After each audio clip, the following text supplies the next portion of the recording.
not a trend, it's actually reality called burnout. And so you might find that you're actually feeling sick very often. And those are some signs that you might be experiencing burnout. Experts say burnout is not a sign of a broken person, it's a sign of a broken system. 66% of American employees are experiencing some sort of burnout. Deep Dive today is on the topic of burnout, and that's something that a lot of us are feeling.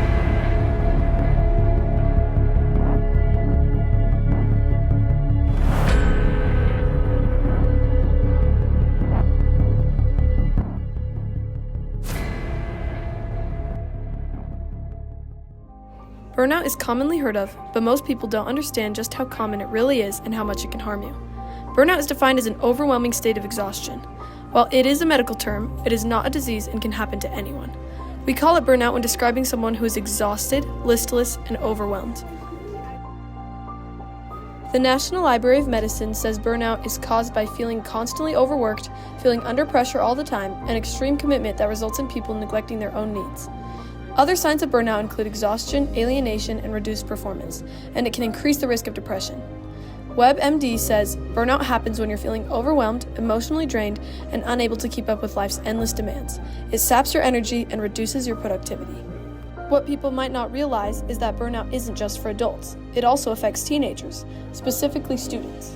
According to a survey by the Harvard Graduate School for Digital Thriving, some 81% of teens feel pressure that leaves them feeling badly about their game plans, achievements, appearances, social lives, and friendships.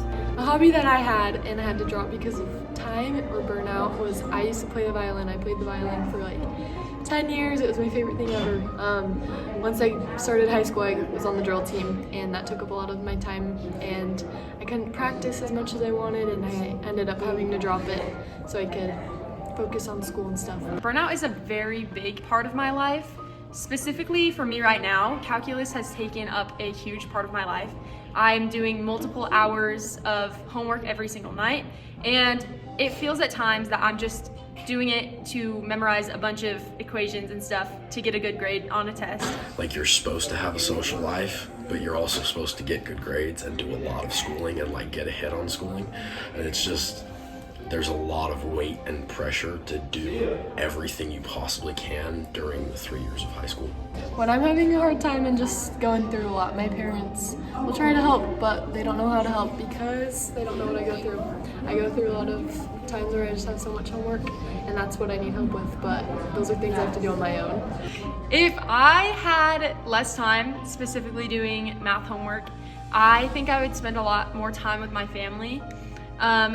We love to watch some shows like The Amazing Race. We always watch as a family, but recently I have just been too busy, so I would just love to spend more time with my family. I mean, I'd have time to like ride my horses and all that stuff. Like, there would be just so many activities that I haven't got to do for so long that I would get to do weekly. A student survey based in China found that a positive teacher-student relationship was negatively related to student burnout. The findings suggest that fostering a positive teacher-student relationship and promoting a supportive school climate can help reduce student burnout in high school settings. But if teachers don't understand the effects burnout has on their students, how are they supposed to help them? What are our teachers doing to eliminate burnout? And does our admin even care? Yes, we care about student burnout. In fact, all we worry about and talk about is our students. There's good stress and there's bad stress. But once we start to feel that bad stress, that bad anxiety, it's time that we need to talk to a trusted adult. We have amazing teachers here at Northridge High, and we, as an administration, want to remove as many barriers from them as possible so that they can spend their time focusing on you and making sure you have a good experience. Take a step back, look at the big picture, and focus on the things I can control, which is my attitude and my effort, and then move forward.